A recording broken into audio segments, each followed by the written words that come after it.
تو میں عرض یہ کر رہا تھا کہ حضرت ابراہیم علیہ السلام کو جب حکم قربانی آیا اور اللہ تبارک و تعالیٰ نے آپ کو قربانی کا حکم دیا تو آپ نے حضرت ہاجرہ رضی اللہ تعالیٰ عنہا سے ارشاد فرمایا کہ لخت جگر کو تیار کیا جائے، لخت جگر کو تیار کیا جائے، آج ہمیں اپنے دوست کی ملاقات کے لیے جانا ہے۔ لہٰذا حضرت ہاجرہ نے حضرت اسماعیل علیہ السلام کو تیار کیا اور اب دونوں باپ بیٹے چلے۔ اللہ اکبر، راستے میں گفتگو کا سلسلہ شروع ہوا۔ حضرت اسماعیل علیہ السلام حضرت ابراہیم خلیل اللہ علیہ الصلوۃ والتسلیم سے یوں عرض گزار ہوتے ہیں، اے ہمارے والد، کیا ہمارا دوست ہمارے ساتھ میں کھانا کھائے گا؟ آپ ارشاد فرماتے ہیں ہمارا دوست پوری دنیا کو کھلاتا ہے مگر وہ کھانے سے پاک ہے۔ آپ عرض کرتے ہیں کہ ہمارا دوست کا مکان کہاں ہے، کتنی دوری پر ہے؟ آپ ارشاد فرماتے ہیں ہمارا دوست مکان سے بھی پاک ہے، مکین و مکان سے بھی پاک ہے۔ اور آگے بڑھتے ہیں، اللہ اکبر، لیکن شیطان کا کلیجہ جل رہا تھا، شیطان سلگ رہا تھا کہ اگر آج حضرت ابراہیم علیہ السلام نے حضرت اسماعیل کی قربانی کو پیش کر دیا تو اللہ تبارک و تعالیٰ کی بارگاہ میں ان کے درجات کا عالم کیا ہوگا؟ اگر حضرت اسماعیل علیہ السلام نے اپنی قربانی کو دے دیا تو اللہ تبارک و تعالیٰ کی بارگاہ میں ان کے مرتبے کا عالم کیا ہوگا؟ لہٰذا شیطان جس کا دل جل رہا تھا، اللہ اکبر، سب سے پہلا وار کرتا ہے۔ دنیا جانتی ہے کہ ایک ماں اپنے لخت جگر سے کتنا پیار کرتی ہے، اپنے بیٹے سے کتنی محبت کرتی ہے۔ شیطان سب سے پہلا داؤں وہی پر چلنا چاہتا ہے۔ حضرت ہاجرہ کی بارگاہ میں جاتا ہے اور جانے کے بعد میں کہنے لگا، اے ہاجرہ، کہ تمہیں معلوم ہے کہ آج تمہارے شوہر تمہارے فرزند کو کہاں لے کر کے گئے ہیں؟ آپ نے ارشاد فرمایا، ہاں ہاں میں جانتی ہوں، وہ اپنے دوست کی ملاقات کے لیے گئے ہیں، اپنے دوست کے یہاں پر دعوت کے لیے گئے ہیں۔ اللہ اکبر، یہ کہنے لگا دعوت اوت کچھ نہیں ہے، دعوت کا کوئی معاملہ نہیں ہے، تمہیں شاید معلوم نہیں ہے، بلکہ وہ اپنے بیٹے کو ذبح کرنے کے لیے گئے ہیں، اپنے بیٹے کو قربان کرنے کے لیے گئے ہیں۔ آپ ارشاد فرماتی ہے ایسا کیسے ہو سکتا ہے؟ اس نے کہا پھر رسی اور چھری کی ضرورت کیا تھی؟ آپ نے ارشاد فرمایا ہو سکتا ہے راستے میں قربانی کی ضرورت پیش آ جائے، اس لیے چھری اور رسی کو لیا گیا ہے۔ کہا نہیں نہیں، یہ تمہارا گمان ہے، بلکہ حقیقت یہی ہے کہ وہ باپ آج اپنے بیٹے کو قربان کرنے گیا ہے۔ آپ ارشاد فرماتی ہے کیسی بات کرتا ہے؟ کیا حضرت ابراہیم جیسا مشفق باپ حضرت اسماعیل جیسے حسین و جمیل بیٹے کو قربان کر سکتا ہے؟ اس نے کہا تھا ہاں یقینی طور پر کر سکتا ہے، اس لیے کہ ان کا گمان ہے کہ ان کو حکم خدا ہوا ہے، اللہ کا حکم ہوا ہے۔ آپ ارشاد فرماتی ہے اگر میرے رب کی منشا یہ ہے، اگر میرے رب کا حکم یہ ہے تو پھر تو کون ہوتا ہے؟ ارے یہ تو ایک اسماعیل ہے، اگر ہزاروں اسماعیل ہو تو ایک ایک کر کے اپنے رب کے نام پر قربان کرتی چلی جاؤں گا۔ اللہ اکبر، یہاں سے مردود نا امید ہوتا ہے اور نا امید ہونے کے بعد میں پھر جاتا ہے، اور جانے کے بعد اللہ اکبر حضرت اسماعیل علیہ السلام کی بارگاہ میں پہنچا۔ جانے کے بعد کہتا ہے آپ کہاں تشریف لے جا رہے ہیں؟ کہا ہم اپنے دوست کی ملاقات کے لیے جا رہے ہیں، اپنے دوست کی دعوت کے لیے جا رہے ہیں۔ کہا نہیں نہیں، بلکہ آج تمہارا باپ تمہیں قربان کرنے کے لیے لے جا رہا ہے، تمہیں ذبح کرنے کے لیے لے کر کے جا رہا ہے۔ اللہ اکبر، آپ نے کہا نادان، کیا حضرت ابراہیم علیہ السلام جیسا باپ جس بیٹے کو دعاؤں میں مانگا گیا ہو، التجاؤں میں مانگا گیا ہو، رب کی بارگاہ میں عرض کیا گیا ہو ربی حب لی من الصالحین، مولا مجھے نیک صالح اولاد عطا فرما۔ اللہ اکبر، جس بیٹے کو دعاؤں میں مانگا ہو، کیا اس بیٹے کو ذبح کیا جا سکتا ہے؟ اس بیٹے کو قربان کیا جا سکتا ہے؟ اتنے حسین و جمیل بیٹے کو قربان کر سکتا ہے؟ کہا ہاں یقینی طور پر کر سکتا ہے، اس لیے کہ ان کا گمان یہ ہے کہ انہیں رب کا حکم آیا ہے۔ اللہ اکبر کبیرہ، حضرت اسماعیل ابھی بچپنے کے عالم میں ہے، 13 یا 12 سال کی عمر ہے۔ آپ ارشاد فرماتے ہیں اگر میرے مولا کا حکم ہے، اگر رب کا حکم ہے تو پھر تو کون ہوتا ہے جو دو خلیلوں کے بیچ میں خلل ڈالتا ہے؟ دور ہو جا نادان، یہ تو ایک جان ہے، اگر ہزاروں جان ہو تو ایک ایک کر کے اپنے رب کے نام پر قربان کرتا چلا جاؤں۔ اللہ اکبر کبیرہ، اعلیٰ حضرت نے شاید منظر کشی یوں کی ہے، کروں تیرے نام پر ایک جاں فدا، نہ ایک جاں دو جہاں فدا، ایک جاں نہ ایک جہاں دو جہاں فدا، دو جہاں سے بھی نہیں، دل بھرا کروں کیا کروڑوں جہاں نہیں۔ اللہ اکبر کبیرہ۔ آپ ارشاد فرماتے ہیں دور ہو جا، اللہ اکبر کبیرہ۔ جب یہاں بھی شیطان کا زور نہیں چلتا ہے، اب حضرت ابراہیم خلیل اللہ کی بارگاہ میں پہنچا، کہنے لگا اللہ کے خلیل ایک مرتبہ اور سوچ لیجئے، اے ابراہیم جس بیٹوں کو دعاؤں میں مانگا ہو، ایسا لخت جگر بار بار نہیں ملے گا، پھر اتنا حسین و جمیل بیٹا میسر نہیں ہوگا، ابھی بھی وقت ہے، ابھی بھی سوچ لو۔ فقط خواب کی بنیاد پر آپ نے خواب ہی تو دیکھا ہے، اس نادان کو معلوم نہیں تھا نبی کا خواب خواب نہیں ہوتا بلکہ وحی الہی ہوا کرتا ہے۔ اللہ اکبر کبیرہ۔ فقط خواب کی بنیاد پر اتنے حسین و جمیل بیٹے کو کہ جس کو التجاؤں میں مانگا ہے، جس کو دعاؤں میں مانگا ہے، اپنے رب کی بارگاہ میں قربان کرنے جا رہے ہو، اتنا حسین و جمیل بیٹا پھر ہاتھ نہیں آئے گا، پھر میسر نہیں ہوگا۔ یہ تو تمہارے دل کا سکون ہے، یہ تو تمہارے دل کا چین ہے، اس کو دیکھ کر تمہاری آنکھیں ٹھنڈی ہوتی ہے، اس سے بڑی محبت کرتے ہو، پھر کس سے محبت کرو گے؟ کسے دیکھ کر کے اپنی آنکھوں کو ٹھنڈا کرو گے؟ کسے دیکھ کر کے اپنے دل کو سکون پہنچاؤ گے؟ اپنا پورا زور لگاتا ہے مگر وہ اللہ کے خلیل ہیں، اللہ تبارک و تعالیٰ نے انہیں اپنا خلیل بنایا ہے۔ اللہ اکبر۔ فوراً سمجھ گئے کہ نادان تو کوئی اور نہیں، شیطان مردود ہے۔ اللہ اکبر۔ چند کنکریوں کو اٹھایا، اللہ کے خلیل نے کنکریوں کو اٹھایا، اور اٹھانے کے بعد میں اس پر لاہور پڑھ کر کے شیطان کو کنکریاں ماری، یہ مردود بھاگتا ہوا نظر آیا، دوڑتا ہوا نظر آیا۔ اللہ اکبر کبیرہ۔ آج دنیا کا حاجی جاتا ہے، اللہ تبارک و تعالیٰ کو اپنے خلیل کی یہ ادا اتنی پسند آئی، اتنی پسند آئی کہ قیامت تک حج کرنے والے تمام حاجیوں کے لیے لازم اور ضروری قرار دے دیا کہ اس مقام پر جانے کے بعد اپنے ہاتھوں میں کنکر اٹھاتا ہے، پتھر اٹھاتا ہے، اللہ اکبر، وہاں جا کر کے شیطان کو مارتا ہے، اسی جگہ پر مارتا ہے۔ بہت سے تو بڑے جوش میں ہوتے ہیں، کوئی چھاتا ہی پھینک کر کے مار دیتا ہے، کوئی جوتا پھینک کر کے مار رہا ہے، کوئی چپل پھینک کر کے مار رہا ہے۔ اللہ اکبر۔ میں پوچھنا چاہتا ہوں آخر کار یہ کیا ہو رہا ہے؟ یہ پتھر کیوں مارا جا رہا ہے؟ یہ جوتی پھینک کر کے کیوں مار رہے ہو؟ یہ چھاتا پھینک کر کے کیوں مار رہے ہو؟ اللہ اکبر۔ کہیں گے مولانا صاحب ہم شیطان کو مار رہے ہیں، ہم شیطان کو مار رہے ہیں۔ ہم کہتے ہیں کہاں ہے شیطان؟ یہاں تو کہیں شیطان نظر نہیں آتا، اگر ہوتا تو جب شروعات سے لے کے سٹارٹنگ سے لے کر کے اب تک جتنے پتھر اور جوتے پڑے ہیں ویسے ہی مر گیا ہوتا۔ اللہ اکبر کبیرہ۔ آخر کار کس کو مار رہے ہو؟ شیطان کہاں نظر ہے؟ اب تو وہاں پر کھمبا بنا دیا گیا ہے یا ایک دیوار کو بنا دیا گیا ہے، جہاں جا کر کے حاجی کنکر مارتا ہے، جہاں جا کر کے پتھر مارتا ہے، جہاں جا کر کے جوتا ہی پھینک کر کے مار دیا، کسی نے چھتری ہی پھینک کر کے مار دی۔ اللہ اکبر کبیرہ۔ کہیں گے یہی وہ مقام ہے کہ جس مقام پر اللہ کے خلیل نے کنکر اٹھا کر کے شیطان کو مارا تھا۔ بس فقط وجہ یہی ہے کہ ہمیں وہی ابراہیم علیہ السلام کی ادا ہے، اللہ اکبر، جو رب کو اتنا پسند آئی کہ ہم پر لازم قرار دے دیا، اگرچہ شیطان ہو یا نہ ہو، مگر جب ہم یہ کنکر ماریں گے تو اللہ کے خلیل کی یاد تازہ ہو جائے گی۔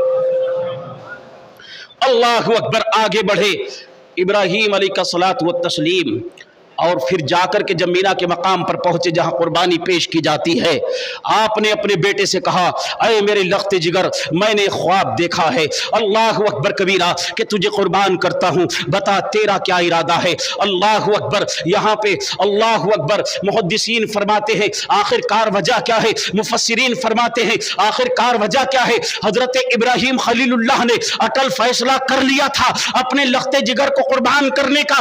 آخر کار اسماعیل علیہ السلام سے پوچھا کیوں؟ آپ سے معلوم کیوں کیا؟ اس لیے کہ دنیا بعد میں یہ نہ کہہ دے کہ حضرت ابراہیم علیہ السلام نے حضرت اسماعیل کو بتایا ہی نہیں تھا۔ اس میں حضرت اسماعیل کا کمال کیا ہے؟ بلکہ حضرت ابراہیم نے ان کو قربان کر دیا، ان کو تو معلوم تک نہ تھا، اسی لیے آپ سے معلوم کر لیا تاکہ وہ برضائے الہی راضی ہو جائیں اور پوری دنیا کو پتہ چل جائے کہ دھوکے سے نہیں، بلکہ ان کو بتا کر کے جب قربان کرنا چاہا تو وہ بھی اپنے رب کی بارگاہ میں قربان ہونے کے لیے تیار ہو گئے۔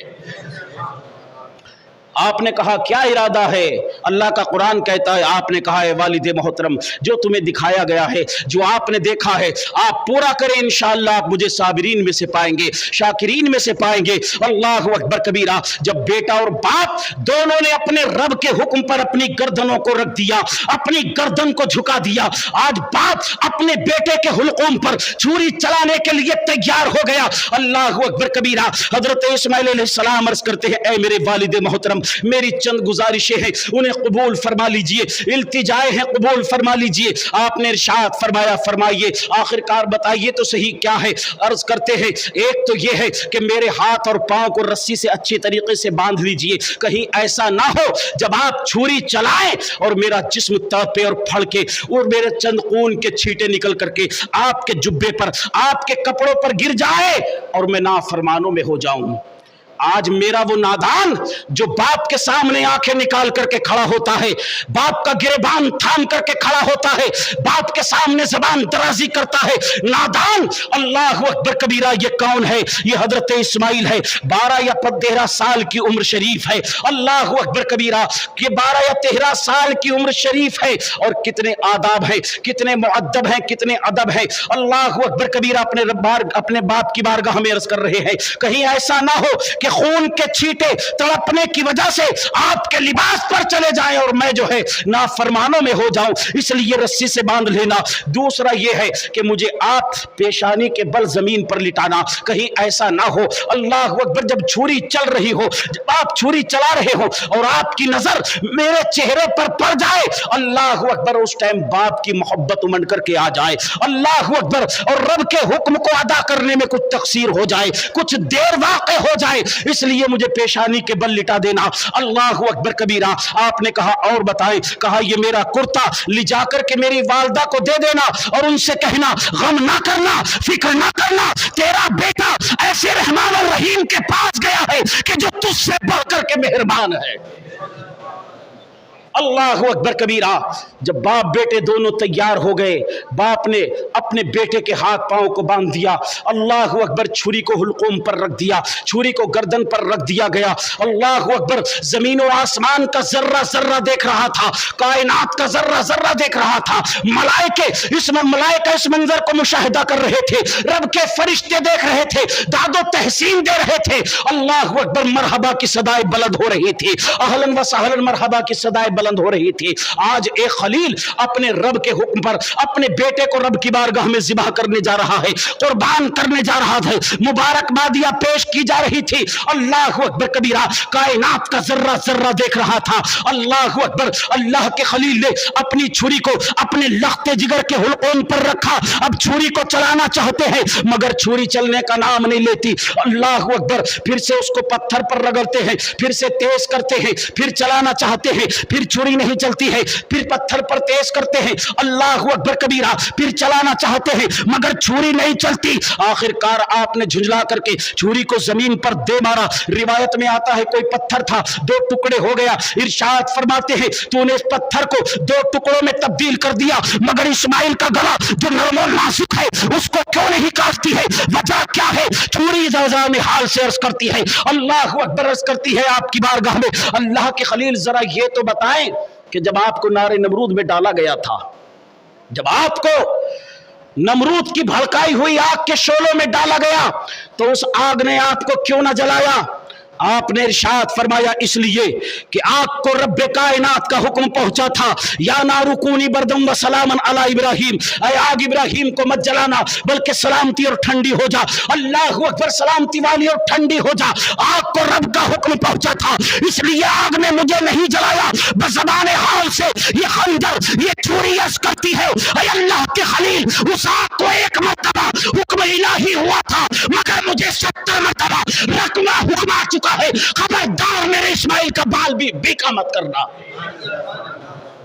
آگ کو تو فقط ایک مرتبہ حکم الہی ہوا تھا، مجھے 70 مرتبہ رب کا حکم آ چکا ہے، حلقوم اسماعیل کو مت کاٹنا، اللہ اکبر کبیرہ، مگر اللہ کے خلیل ہیں، اللہ اکبر، اپنے رب کے حکم پر، اپنے رب کے حکم کو بجا لانے کے لیے پھر سے چھری کو اٹھاتے ہیں، اللہ اکبر کبیرہ، پھر سے کوشش کرنا چاہتے ہیں کہ پھر سے ذبح کیا جائے، پھر سے حلقوم پر چھری کو چلایا جائے، اللہ تبارک و تعالی حضرت جبریل امی سے ارشاد فرماتا ہے جبریل جلدی کر، اور جنت کے اندر جو دمبا ہے، یہ کون سا دمبا ہے؟ یہ بھی سماعت فرما لے کہ آخر کار یہ کون سا دمبا ہے جو قربانی کے لیے آیا؟ اللہ اکبر۔ آپ کو معلوم ہے کہ اللہ تبارک و تعالی نے جب ایک لغزش کی وجہ سے